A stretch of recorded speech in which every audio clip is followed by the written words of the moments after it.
Preview.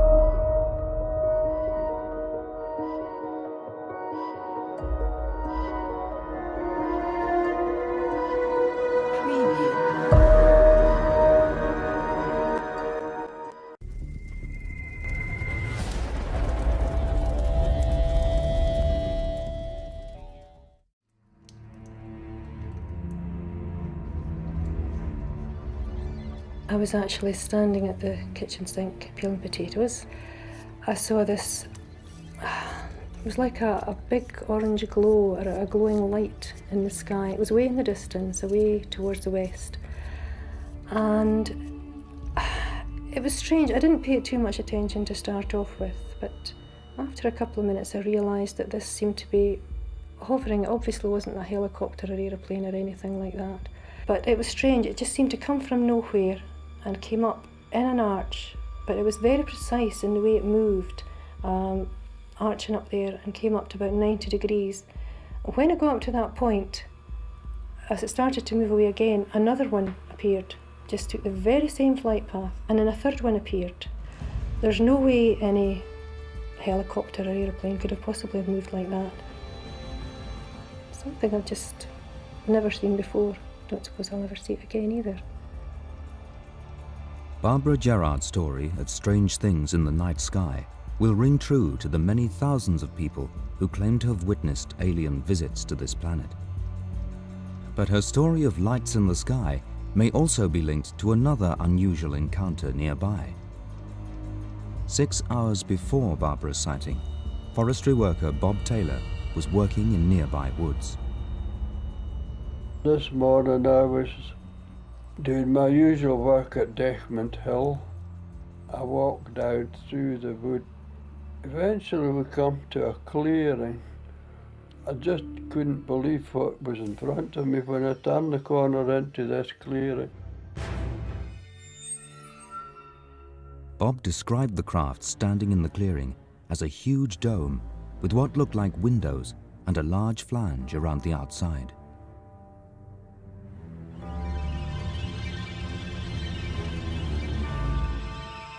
As he stood there transfixed, 2 smaller globes he thought looked like sea mines dropped from the rear of the craft and rushed towards him from either side.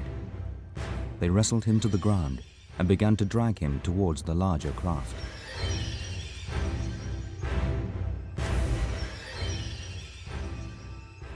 After that, I can't really tell you what happened. I just passed out.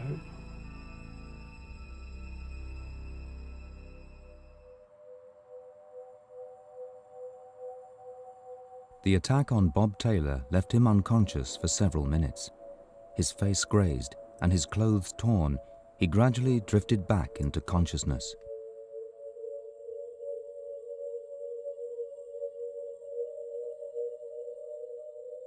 Bob could not recall what had happened to him.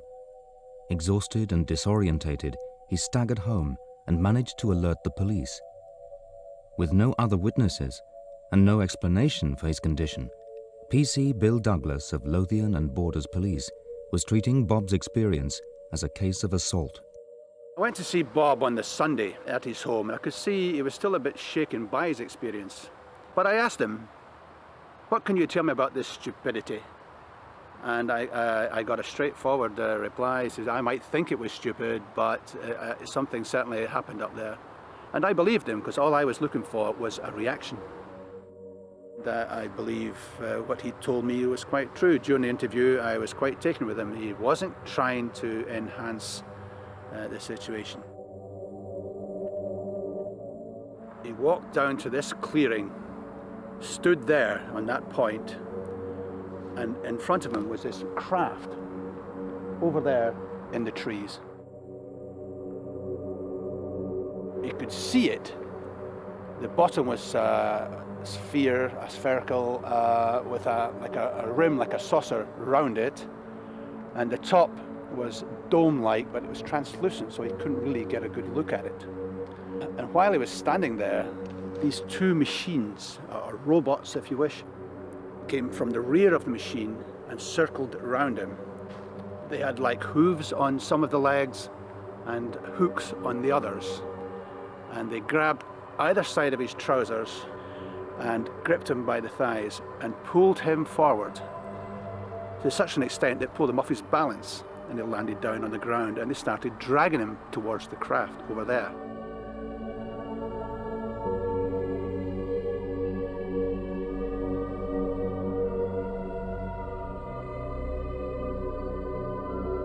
He was nauseated, he couldn't speak, he had a terrible pounding headache. These are totally different symptoms from your normal run-of-the-mill person who sees a UFO. This we're talking about is completely close contact with something unbelievable. It was the next morning when we heard it on the news. I wish you could have seen my husband's face. And that was when I decided to phone the police in Glenrothes. And they told me there was actually an incident room set up in Lothian. And the guy that was there, I'm sure, I know he thought I was an absolute idiot. But when I said to him, I said, I don't even want my name mentioned, it's just that I do believe what this man saw because I know what I saw. And I just want him, to know that I did see something. What it was, I don't know, but I want you to know that I saw those 3 objects in the sky.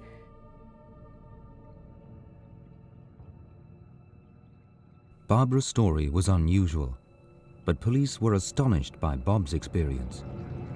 When they examined the scene, they found strange indentation marks on the ground, which were recorded by an amateur cameraman at the time. Bob himself was over there by that big tree. The indentations in the ground, there was one down here and the other down here. The marks on the ground from the 2 spheres, the 2 mine-like spheres that actually attacked him, ran from behind here, behind these marks, and swung around both sides of the tracks and grabbed Bob over there, pulling him forward towards the machine here. Bob claims that he saw these 2 spherical objects which descended from beneath this larger object, rolled across the grass, making sucking or plopping noises on the grass, and pulled him, very, very forcibly pulled him at the hips towards this larger object. But the marks here were very, very different because it was like a scuffle. It was like you could physically see the distortion in the grass, as if someone had been dragged physically for about 2 yards. The grainy amateur footage was of little help to the investigation, but police continued to examine the site.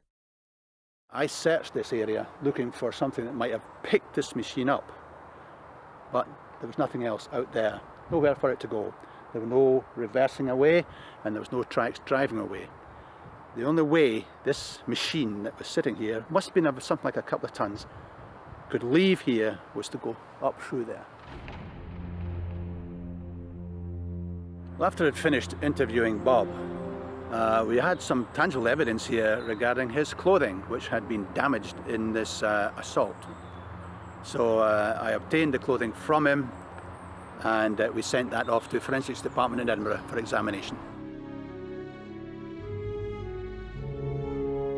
The good thing about this particular case is the fact that not only do we have a witness who has seen something absolutely fantastic, we have in our possession the actual trousers that Robert Taylor wore on that eventful day on November the 9th, 1979. These trousers, they actually show rips on the left-hand side, on the right-hand side, just below the pockets. This is where these spikes, these rods, were emitted and grabbed him. These rips are consistent with the testimony of Robert Taylor. The result from the forensic department corroborated the fact that these machines had attached themselves to Bob's trousers and had pulled him up and forward, causing the rips. The large amount of physical evidence police gathered didn't help to solve the case. It was passed on for further investigation. The case was considered serious enough for CID to take over, so all I had to do was make out my statement and my sketch of this location here and submit it to CID. They treated this just like a criminal episode. They fenced off the particular area by a wire fence. They put a fence around it to stop members of the public coming in and destroying any evidence that was there, which clearly there were. Bob's attackers were never found. the police file remains open. I know they attacked me, but I don't believe they were there to do me any harm, you know. Before all this happened, I wasn't really a believer. But now, I have to think, are we the only planet with intelligent beings on it? There must be something else out there. Robert Taylor said he saw something very bizarre, which didn't conform to a helicopter or any flying machine that he has ever saw in his life. And today it stands the test of time of one of the most bizarre incidents in the world of ufology. I know what I saw, and I believe what I saw.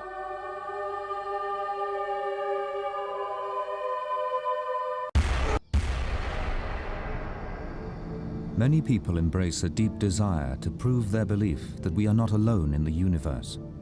Chris Martin has spent many hours gathering remarkable video footage of what he believes is undeniable evidence of an alien presence in our skies. His footage is a source of great debate, and there are many skeptics, but Chris himself has not always been a believer. I was a professional musician, session guitar player, and I was doing that pretty much from when I left school. And I used to do sessions for various bands in the kind of rock genre. I did that up until probably about 97, about 1997. That's when I got more involved in the researching the UFO phenomena. In 1996, Chris was introduced to the concept of alien phenomena by his girlfriend at the time, Vicky. It was probably 2 or 3 months into the relationship that she confided in me that she'd had this kind of paranormal side to her existence, that she'd met these entities in kind of dream states at night, and then actually physically she'd seen these small figures in her room when she was very young. And I remember being absolutely fascinated, and I wanted to actually try and get to the bottom of that and find out whether this was a reality or some kind of fantasy in her mind. At first, Chris was not convinced of Vicky's claims, but he started to take the subject seriously when he too began to witness strange objects in the sky. Well, the very first time we saw a UFO, we weren't actually looking. We were going to the shops, and Vicky saw this white sphere on the side of a cloud. It was a sunny afternoon, and this thing was just hovering on the edge of the cloud. And what was really odd is that it went into the cloud and reversed out. And did this a couple of times. We both stood there trying to work out what kind of vehicle or aircraft could do that. And we suddenly realised that there wasn't anything that we knew of that could perform those kind of manoeuvres. Reversing mid-air. And this thing didn't look like a helicopter. It was round and metallic, and that's when it hit us that we were actually looking at an actual UFO, and that was the first time. But it was I'll never forget it. It was amazing. After that first sighting, Chris began to capture many strange images on video of objects in the sky that he believes are alien craft. I popped out into the garden on the off chance to see if there was anything there, and I saw this thing just above the roof, just tumbling. It seemed very reflective. It was catching the light, and I managed to get the camera set up and film the thing. It was probably only visible for maybe 10 or 15 seconds, but it was significant that it looked very unlike a balloon or a bird. Some believe Chris's footage plays an important role in backing up claims of an alien presence in our skies. But for many others, the evidence remains far from conclusive. What's the law of averages here? If you go out and purposely look for something, I'm pretty sure you'll find something, certainly in areas where there's a lot of aerial activity, i.e. London. The busiest airports in the world live just outside London. So it's no great surprise that you can see something and film it in the night sky. But Chris is not alone in his beliefs. Many people who have viewed his footage believe it to be true evidence of alien visitations. Stuart Wisdom has actually been along on several of Chris's sky watches and has even begun to film his own sightings. You have to see these things for yourself. I mean, you can show footage, but it doesn't. Once you see one of these spheres for yourself firsthand, it's a whole new ball game. It really brings. Videoed so many unusual objects that it appears he has developed an instinct for when and where they might appear. People say to me, well, how do you know when there's going to be a sighting? And I can't really, there aren't really the words to describe how it is, but it's more a sense of knowing. It's like kind of knowing someone's going to visit you. I wouldn't say something that's special, or, you know, I think anyone could do it. Anyone who's watching this, you know, could actually go out and try and initiate contact, you know. Chris's catalogue of footage is undoubtedly intriguing, but with numerous theories that offer more conventional explanations, ufologists like Chris know they must attempt to approach the evidence with an objective and rational mind. There's a great will to believe in a lot of people, and it's a common factor that if someone does have an experience or a sighting, then they're looking for further confirmation, if you like. They'll look skywards. Some people just are content to look, while others, in certainly modern times, use technology. They use their video camera or still camera to try and confirm what they already believe or they've already seen or experienced. And Chris may fall into that category. I'm not saying he does, but he may do.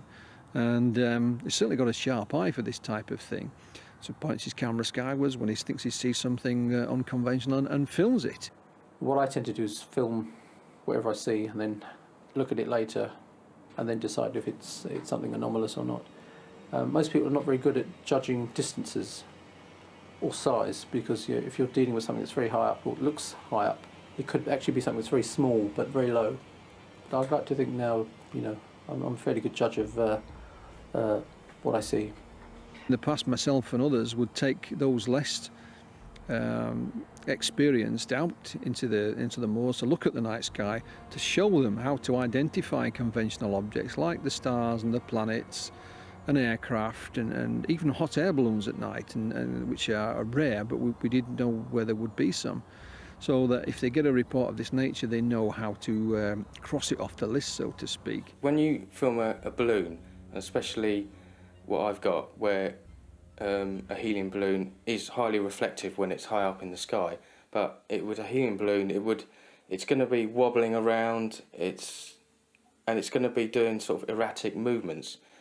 A lot of what I've got, it does seem to be, they're either stationary or they do move in a very, very controlled manner. He seems a very genuine young man, very sincere in his beliefs, and he obviously believes himself that what he's filming is something anomalous, and that's fine if that suits Chris, but I'm afraid I don't share his opinions. I've watched Chris Martin's videos, and with the greatest will in the world, I can't see anything on there that can't be explained in conventional terms. You know, most of them look like balloons of one sort or another, with a few mixtures of aircraft thrown in for good measure. And they don't display any non-ballistic motions. They behave just like conventional objects do, and they even look like them. I mean, that's no disrespect to the gentleman in question, but to me, they've all got a conventional explanation. I wish they didn't have. I'd like to say that they don't, but they do. Well, I was someone that used to be interested, but now it's something that I feel passionately about. I feel it's something that needs much wider public recognition. I think it's something that the media should really investigate and in an unbiased way. I think it should be much higher on the political agenda. At the moment, it's still regarded as a joke and a kind of a cranks topic.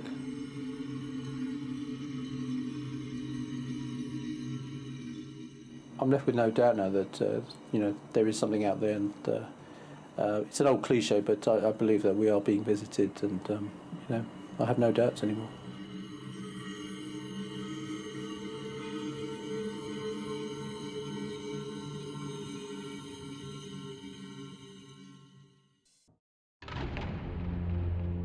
Bonnybridge in Scotland is a village with an unusual claim. In the last few years, it has become the UFO capital of the UK. Thousands of strange objects have been spotted in the skies above the village. Are they visitors from outer space, or is there a more straightforward explanation? One man has become determined to provide proof that there is an extraordinary reason behind these celestial phenomena. I would say the first major time was when we got it on video, was in 1991, when my brother came into the house and said, well, I've seen something, something's chased me type of thing. So we were like, yeah, aye, okay, fine. And we went outside, and true enough, there was this thing flying about in the skies, and it was doing like a figure of 8 in the sky moving about, and it looked really bizarre looking. As we watched it, we actually watched like balls of light coming out of the back of it and flying away from this object. So that eliminated like, obviously aircraft, helicopter, blah blah blah, because there was no noise or anything off it at the time. So that's the very, very first sign that I can say we've got concrete proof that there's something strange. So that's how it all started. Bonnybridge, certainly over these last few years, has been probably the centre of UFO sightings in the UK. We often use the term window area for something like Bonnybridge. It's a small geographical area where a lot of things seem to happen. There are others around the country. Bonnybridge seems to be the current one. Now, why this happens, why it should be in this one particular area, is anyone's guess. But the fact that it is, and we just have to live with that. But there are other areas around the country, and indeed around the world, that seem to have a concentration of strange things happening, not just UFO sightings, but a whole host of things. There was one night in question, I just actually finished work, and I was at the back door of the house. It was approximately 6 o'clock at night, and my dad, it was November, and my dad had shouted at me, there's something in the skies just at the back of the house. So we started to watch this, like, it wasn't just one, there was 2 or 3 of them, like balls of light doing kind of acrobatics in the sky. And the next thing, there was like helicopters appeared, like unmarked helicopters. And the helicopters, they seemed to be chasing the balls of light. It was like cat and mouse. There does seem to be 1 or 2 individuals that, for whatever reason, are in the right place at the right time to make these observations. Sometimes it's because of their profession. For example, police officers are often out at night and so on when a lot of sightings are made. So it wouldn't surprise me if a police constable or whatever made a few sightings in a particular area, especially if there were a lot of sightings in that area at the time. The odds must be in his favour.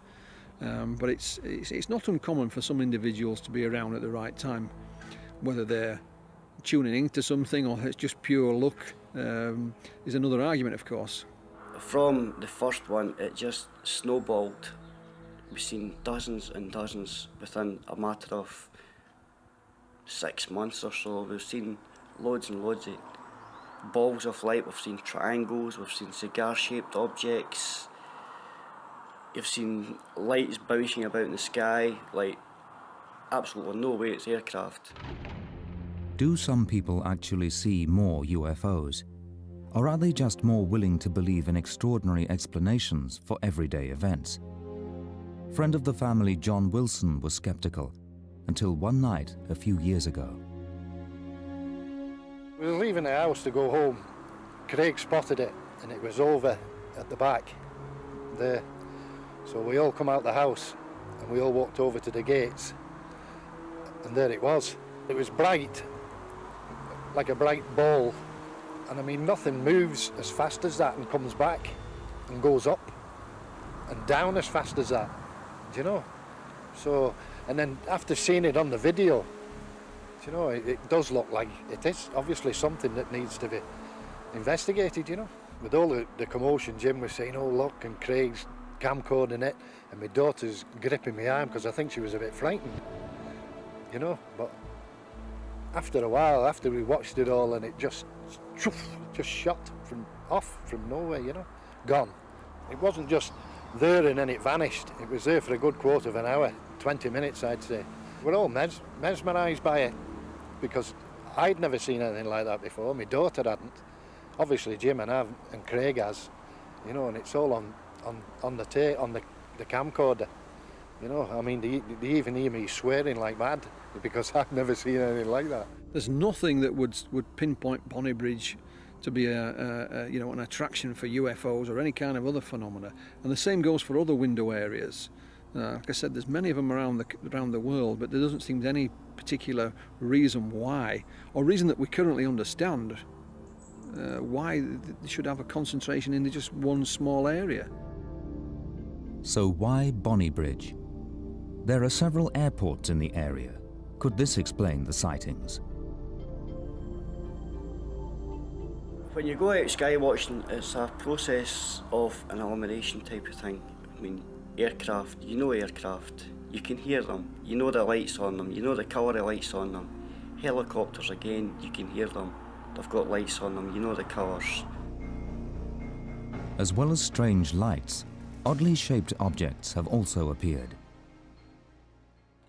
The cigar-shaped one that I've got in video, it was actually, again, we were just sitting in the house, me and my dad and my mum, and it was my brother that came into the house and says, "You're going to have to come and see this." The movement of the cigar-shaped object was nil. It was just like sitting in the sky, and it wasn't sitting in a straight line. It was sitting like kind of a horizontal type of shape. It was weird. It was offset in the sky, but that was one of the weirdest ones. I mean, it was quite close as well.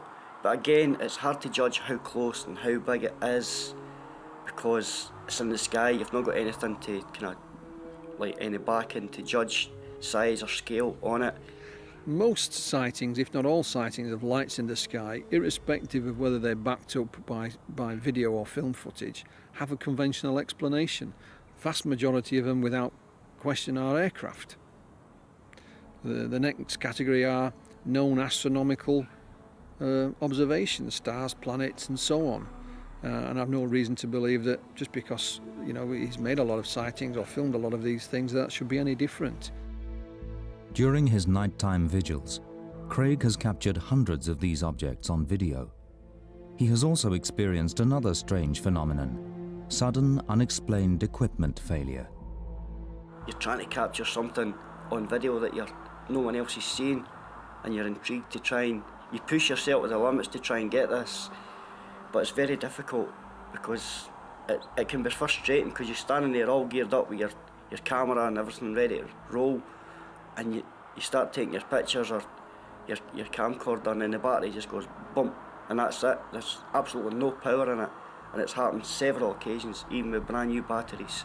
The reason for the batteries going flat, I have no idea. It could be like power surges or whatever. I mean, I really don't know. I mean, it could just be faulty batteries, but I wouldn't say, like, maybe, I think it's possible like 10 batteries I've maybe bought over the years. I wouldn't say 10 batteries would just go knackered within 10 seconds of the first time you've ever used them. Could this just be a coincidence? Most UFO sightings happen spontaneously. You're not prepared for it. So you grab if you've got the wherewithal to grab your camera, you do, oh, I've no film in it. Oh, the battery's low, and so on. So, you know, you're putting two and two together and making five sometimes, but I think it's just because we're not prepared for it. And it's very easy to put a spooky atmosphere around this. And I just went to film it and my battery ran out. It must have been the aliens. Well, I'm afraid not. It's probably because you hadn't charged it beforehand. It's as simple as that. Strange objects can still be seen in the skies above Bonnybridge. Many people want to believe they are UFOs, visitors from outer space, or even top-secret military aircraft. Craig Malcolm continues to scan the skies with his camera, hoping one day to find and prove beyond all doubt the true cause of these events. Before the sighting, we used to see odd things in the sky, but you never took really much notice. You know, it's like talking to Craig and Jim what they'd seen, you know. And then the night that I did see it, it was unbelievable.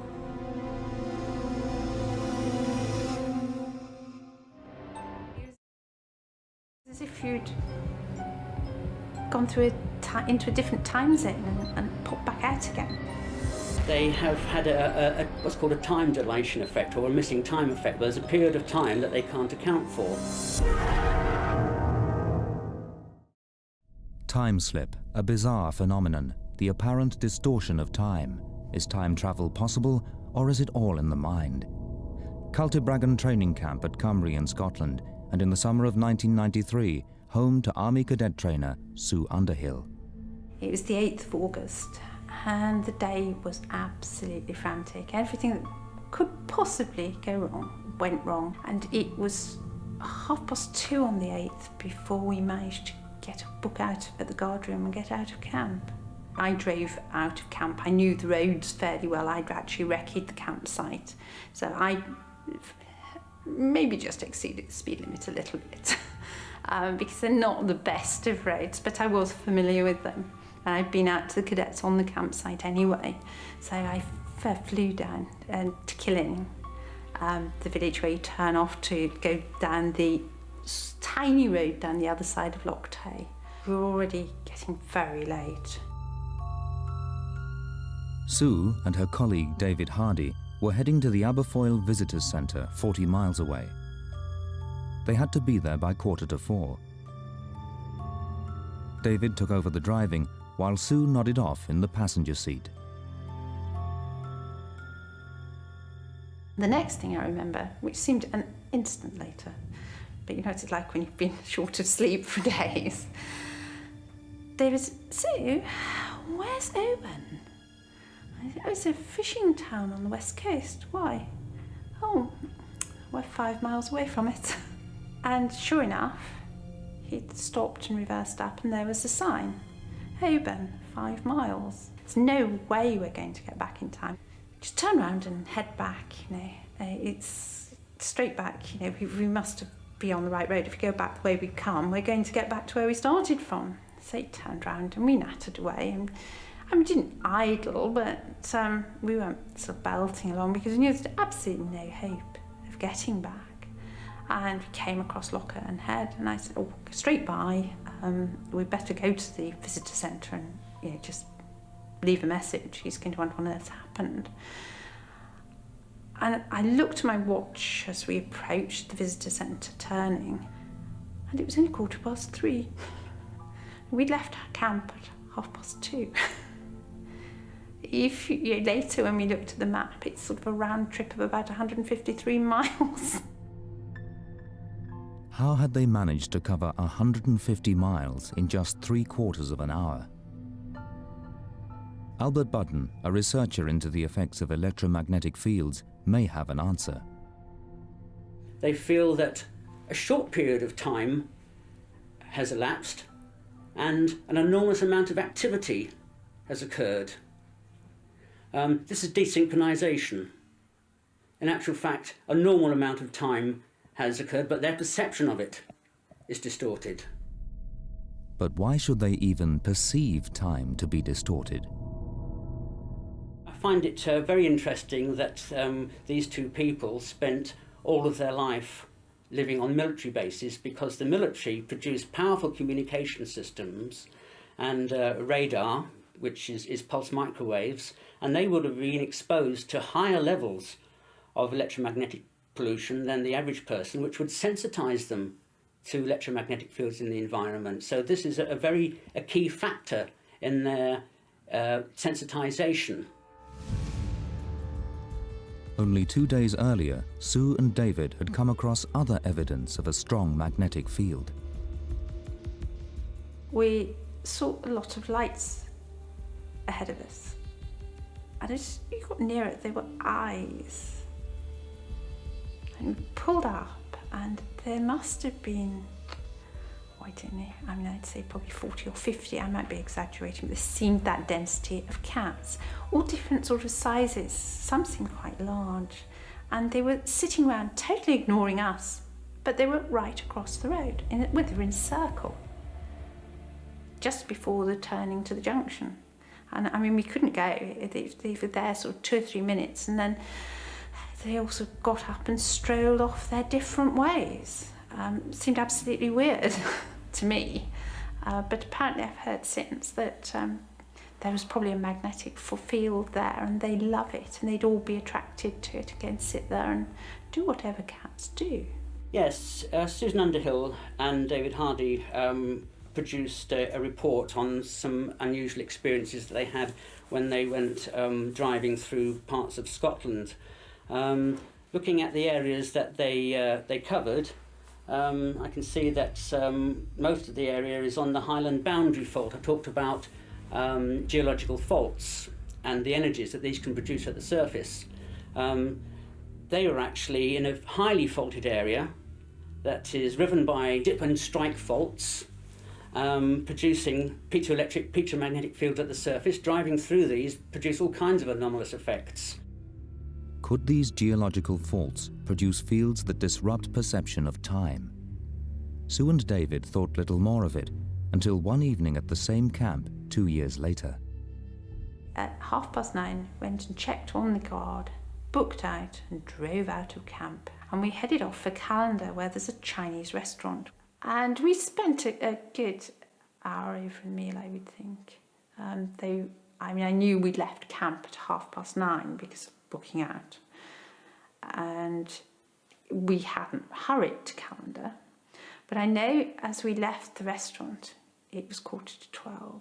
And we set off, walked to the car, drove out of Callendar, and it was one of those magical clear nights that you really only get in Scotland. And the moon shining down on Loch Lenaig was spectacular. I drew David's attention to it. Of course, when you're driving, you can't really appreciate these things quite as well. And I was still, I think, admiring the moon's reflection when David went into complete panic, jammed the brakes on, skidded the car to a halt, and there in front of us was our famous sign that we'd seen 2 years before. Oban, 5 miles. Somehow, they had arrived at the same sign over 70 miles away. But this time, as they drove back, they seemed to be on a different road they had never seen before. It was really quite spooky. And we seemed to drive forever and ever and ever. And eventually we came to a little village and a railway bridge, and it was quite a long railway bridge. You went round a corner actually under the bridge. It was quite a width of bridge.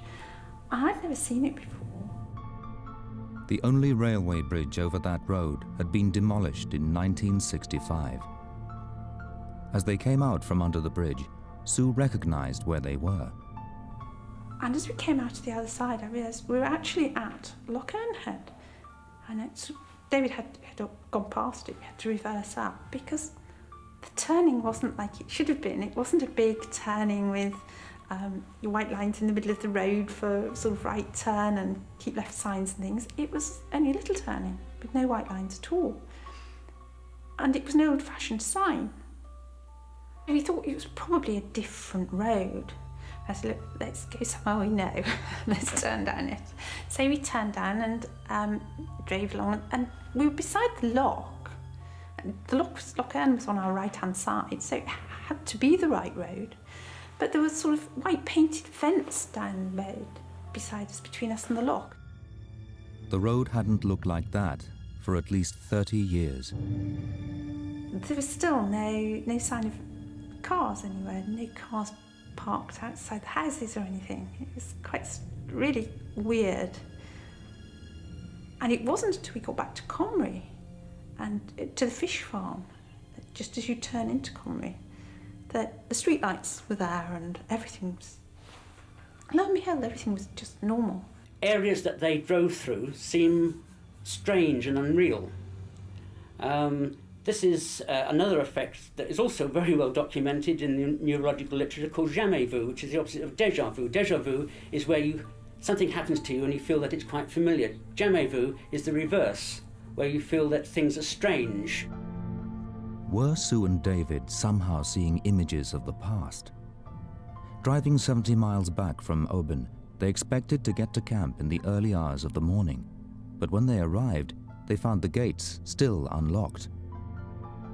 And we drove back into camp, and David was really annoyed because the camp gates were still unlocked. And it is a rule that they lock the gates up at night.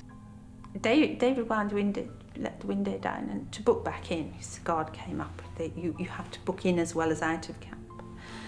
And the RSM came out of the guard room and said, "It's not time to lock the gates yet." And we told him what had happened. And he just couldn't believe it, because of course he remembered on Sunday the 8th of August 2 years before, we'd got lost, we thought, and ended up just outside Oban. And here we were, outside Oban again. It was as if you'd gone through into a different time zone and popped back out again. Sue and David had again covered the distance in an impossible time. Had they also travelled back 30 years? Or is it all the work of electromagnetic fields and jamais vu? I didn't really realise that we had lost time. It was just incredible, because we seemed to have been walking backwards in time. Obviously, now it's amazing that knowing how or what the distance we must have travelled, but at the time it seemed perfectly acceptable.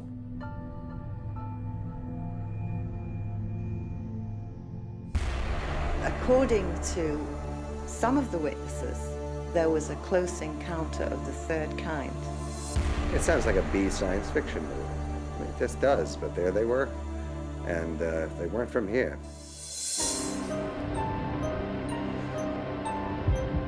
These stories are some of the strangest experiences ever described in the UK. We can't tell if they're true, but they are all recounted by ordinary people. Now they are your witnesses.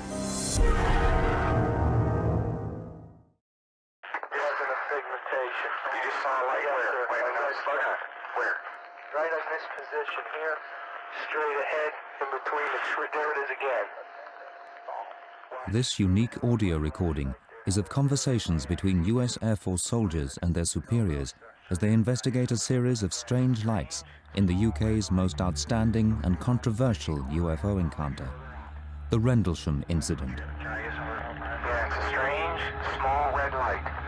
Looks to be maybe a quarter to half mile, maybe further out. Still getting a reading on the meter, about 2 clicks. Over 3 nights, up to 40 US Air Force personnel from bases in Suffolk saw strange lights nearby. There are many conflicting accounts and interpretations of what actually happened in the forest. Even those who believe that something unusual happened do not all agree. Former Airman Larry Warren was one of the witnesses who came forward. On December 28, 1980, at that period in time, I was a security policeman at RAF Bentwaters, and I had a secret clearance. I was an airman first class, and I was assigned a D flight. That night, I showed up at 11:30 on the Bentwaters flight line for guard mount. I was in a 5-man group, and I was told to move off into the forest. The big event took place on the night of the 28th and the early morning of the 29th of December. This is when the huge spaceship landed. It was about 30 foot wide and multiple colors, sort of spinning, if you like. And there were about 30 to 40 witnesses in this incident. I think it's something other than the ground. I think it's something very more. The first 2 witnesses that were involved in this incident were told to go out to investigate lights over the forest. There's no doubt about it. There's some type of strange. The first thing I saw was a probably 50 foot across diameter, yellowish green translucent object on the ground. It was probably a foot in height. It was attached to the ground. It wasn't hovering above it, but had shape and definition. You could see through it at times periodically, and the lights went from green to yellow mist, is all I can describe it as. It was like a platform, but fluid. Beyond all this was a farmer's house, and there was a light on the 2nd floor. There was a car in the driveway, and there were people probably outside watching this also. We do have evidence that the first incident took place because we've got the photograph of the landing site. Also, a patrol went out following this and took radiation readings. Setting her glow with a red flash. We just crossed the creek. On the 29th of December, 2 days after the original sighting, the soldiers took radiation readings and mounted cameras in the area to see if they could make some sort of sense of the situation.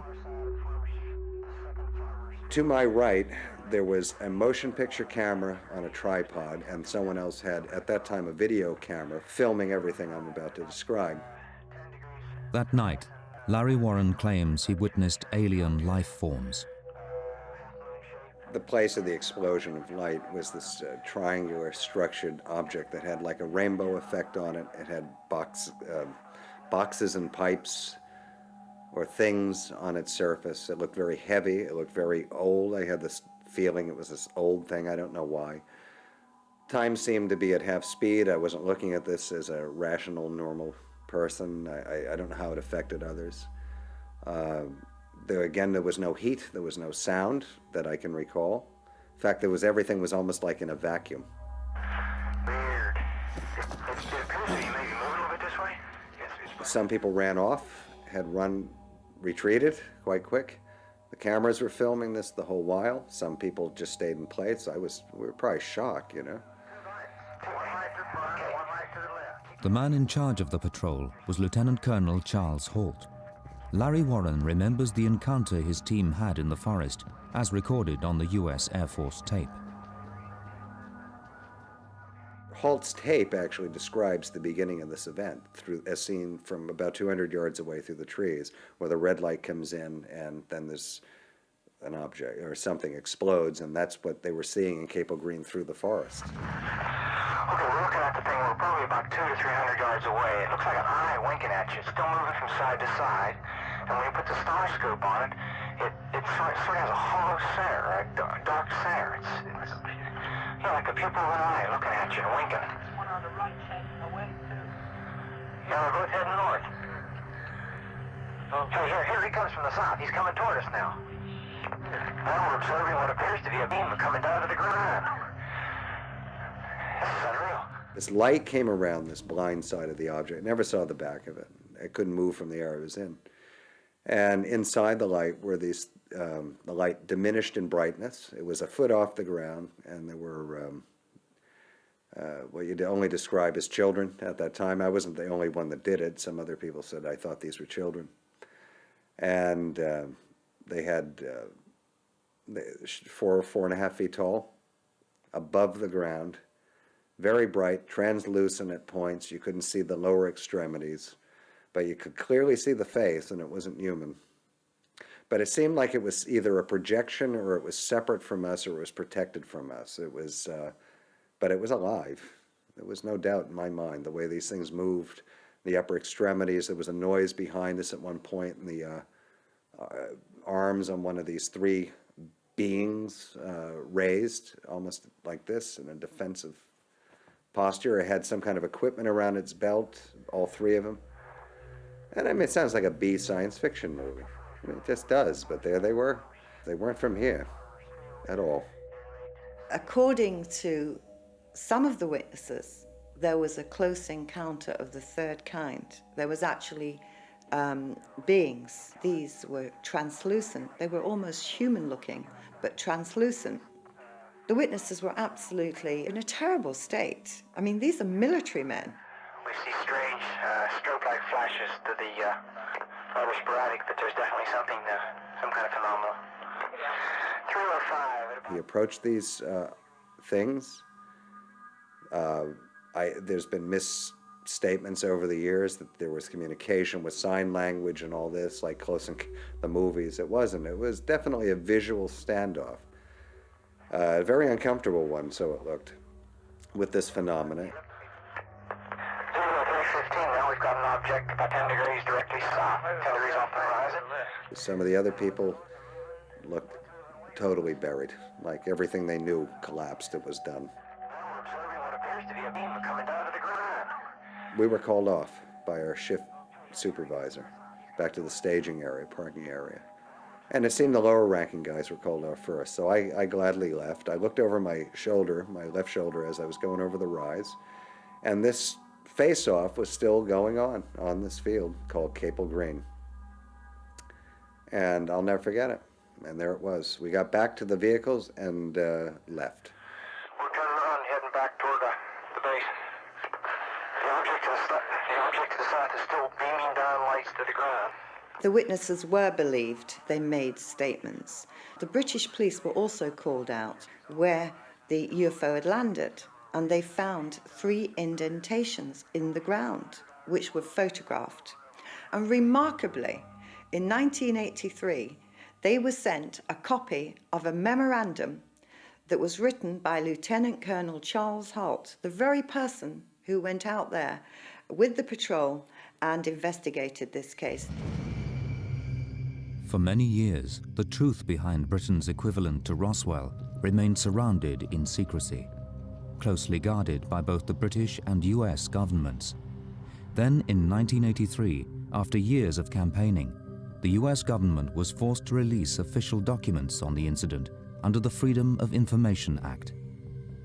This controversial report is signed by Lieutenant Colonel Charles Holt, the commander in charge on the night. This memorandum was sent to the Ministry of Defence, and it really, what it depicts is what happened during that week. It mentions the triangular-shaped craft. It also mentions that Colonel Holt was out there himself at a later date, mentions the radiation readings, and numerous other things. So here we have, for the very first time, an official document to say that this case actually took place. The Holt memo, dated January 13th, 1981, just weeks after these events, as important as it is, on official Air Force letterhead authored by a deputy base commander of a very important NATO air base, describing phenomena that reads like science fiction, all that is good and fine, but the bottom line is, I witnessed it, and it's the biggest story ever told, really, when it gets down to it. If this case was brought into a court of law, the testimony from the witnesses and the evidence that could be brought forward would bring this house of cards down in a matter of hours, and that I stand by.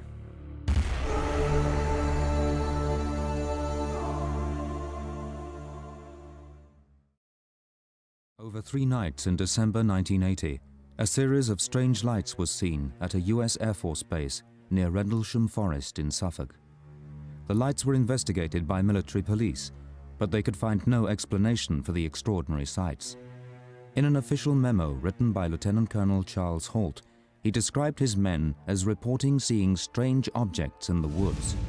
Early in the morning of December 27th, 1980, approximately 0300 hours local, 2 USAF security policemen, the individuals reported seeing a strange glowing object in the forest. The object was described as being metallic in appearance and triangular in shape. 150 feet or more from the initial, I should say, suspected impact point. Having a lift car, we can't get the light on the Itself had a pulsing red light on top and banks of blue lights underneath. The object was hovering or on legs. As the patrolman approached the object, it maneuvered through the trees and disappeared. The next day, according to Holt, the site was checked for evidence of anything unusual. The next day, 3 depressions, 1.5 inches deep and 7 inches in diameter, were found where the object had been sighted on the ground. The area was checked for radiation. Beta-gamma readings of 0.1 milliroentgens were recorded with peak readings in the 3 depressions and near the center of the triangle formed by the depression. On the evening of the 3rd day, Holt himself reported further sightings of unexplainable lights in the sky. Red sun-like light was seen through the trees. It moved about and pulsed. At one point, it appeared to throw off glowing particles and then broke into 5 separate white objects. The object to the south was visible for 2 or 3 hours and beamed down a stream of light from time to time. Numerous individuals, including the undersigned, witnessed the activity. Police were called in. After their initial examination, they found nothing significant. They decided that they too could see nothing further to investigate. Now, the British police were also called out on the night, on the time it took place, but they were actually called at 4 a.m. in the morning when it was all over. So what we have now is a police officer who is saying, oh, but there was nothing there when I went out to investigate it. But of course it was all over by that time. The official line was that the lights had an innocent, rational explanation, possibly the beam from a nearby lighthouse, but some still think differently. Throughout the last 20 years, gradually some of the witnesses have come forward and started to talk about what happened. One of the witnesses was told that what he had seen was the beam from the nearby lighthouse. Now, this is 5 miles in the distance. He said, no, I did not see a lighthouse beam. What I saw was an unidentified craft. They kept on, and in the end, he finally said, okay, it was the beam from the nearby lighthouse. He was so upset about this that when he was returned back to his quarters, he actually thought of going AWOL. Official reaction from the US Air Force and the UK Ministry of Defence was the same and remains so to this day. The Ministry of Defence have denied this incident took place. In other words, they just say, oh, it was lights in the sky. It was of no defence significance. No matter how many times people talk about it, no matter how many witnesses come forward, the Ministry of Defence continued to deny that this incident took place. The Ministry of Defence statement was clear and unambiguous. The lights posed no threat.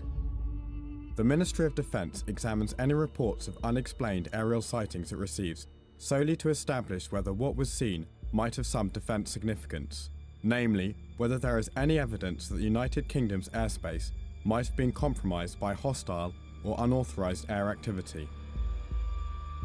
The judgment was that there was no indication that a breach of the United Kingdom's air defences had occurred on the nights in question, and no further investigation into the matter was deemed to be necessary. The government of Great Britain has always said these events were of no defense significance. And I countered that by saying we had the largest backline supply of tactical nuclear weapons in NATO secretly housed in East Anglia. These objects were flying with impunity over the weapon storage areas, firing beams of light down to the ground at these hardened weapon storage areas, adversely affecting the ordnance in. That sounds to me like it's extreme defense significance. There are actually a number of reasons why the British and American governments would not want to admit that this very powerful incident took place. At that particular time, it was the height of the Cold War. The bases deployed nuclear weapons that we weren't supposed to know about. There was a lot of conflicts going on in the world. But if you actually look back on the historical records on ufology, you will realize that every case has been covered up, including, of course, Roswell. I've never seen a tree that's, never seen a pine tree that's been damaged react that fast. So is this Britain's Roswell? The conspiracy theorists and believers had a field day. Though they don't all agree, they felt they had credible eyewitness evidence of sightings of alien craft. But the Ministry of Defence and US Air Force still maintain that there was no threat to air defences, even though nuclear weapons were stored nearby. There could be a whole host of reasons why we're talking about a cover-up. It could, in its simplest form, be bureaucracy. It could be red tape, and it's nothing more than that. I mean, our own Official Secrets Act here in the UK buries things for years. Some of it is quite trivial, and there's no reason why it shouldn't be released. It's just that that's the way bureaucracy works. Again, it could be that that's the way bureaucracy works regarding the Rendlesham events. Alternatively, it could be that there was no aliens involved at all, that the events in question were something that our own military forces were experimenting with, playing around with, that went wrong. So therefore there's a reason for hiding this. Military blunders in the past have been hidden for a long, long time. Again, if it is an alien presence, who knows the reasons why this may be kept secret. Amid the many conflicting stories of the Rendlesham incident, whether it was a lighthouse beam or other rational explanation, Larry Warren still believes that he saw alien beings that night. To the best of my knowledge, Larry's the only one that actually states that aliens were there at the time, were responsible for this. that he physically saw aliens. I'm not sure that any of the other witnesses to these events even talk about aliens. But to be fair to Larry, he said on many occasions that if you take Larry Warren out of the whole Rendlesham story, there is still a story there. And he's absolutely 100% correct. How do I know the truth on these events? I know from firsthand experience, and 23 years later I'm looking for answers still. I was 19 years old when it happened. I'm in my 40s now, and I'm still looking. And I think everyone else that went through them in their own ways are doing the same thing. I don't know what the great truth of who they were that was there. I know the object I saw was not built in Detroit, and I know the pilots weren't lighthouse keepers. It's to be funny about it, but the explanations, the counter-explanation, are more ridiculous than the fact that there was a non-human presence in that forest on the night I was involved, and that was the third night that involved the most participants. I've named them for years, long before this was any part of pop culture at all. And the bottom line is, I wrote a book about this just to set the record straight on what happened to me. And 5 years later, I have never been sued for what I said or naming the people and placing them in the roles they were in at all. Larry has had some difficulties, however. The US government temporarily suspended his passport, restricting his freedom to travel. I can look at myself and say that I'm the first person ever to be an alleged whistleblower, and I am a government whistleblower, to have his United States passport suspended officially, which does not happen. Our passports are given to us, and it's a matter of constitutional right, unless you're a convicted felon. I'm not. I had mine suspended for a year, and with the simple reason that I spoke about sensitive defense issues on public soil, and it took a former United States Attorney General under two presidents, Ramsey Clark, to get it back. Now, I can't think of any witness over the last 55 years in this subject that has had repercussions like that. Getting a definite heat reflection off the tree, about 3 to 4 feet off the ground. Yes, where the spot is, same place in the spot. 20 years after the event, the Ministry of Defense released documents relating to the Rendlesham incident. But this was not enough to satisfy the believers. There were more than 150 documents, but there were really only 12 documents that were very important to the case. Most of them were just letters from the public or letters from MPs. I mean, over the years, members of Parliament have asked questions in the House of Lords, you know, but still, the Ministry of Defence denied that this incident was of any defence significance. I had the opportunity to interview Margaret Thatcher in 1997. And of course, Margaret Thatcher was the Prime Minister in 1980 when this incident took place. I talked to her about military personnel, scientists who are now coming forward and talking about their encounters. She turned around and said, "You have to have the facts and you can't tell the people." Now, why can't I tell the people? Why can't the people be told? But if you think about it, does the government know what's going on? I mean, are they able to deal with this? What president or prime minister would want to risk their reputation by standing up and saying, "Yes, we have had contact"?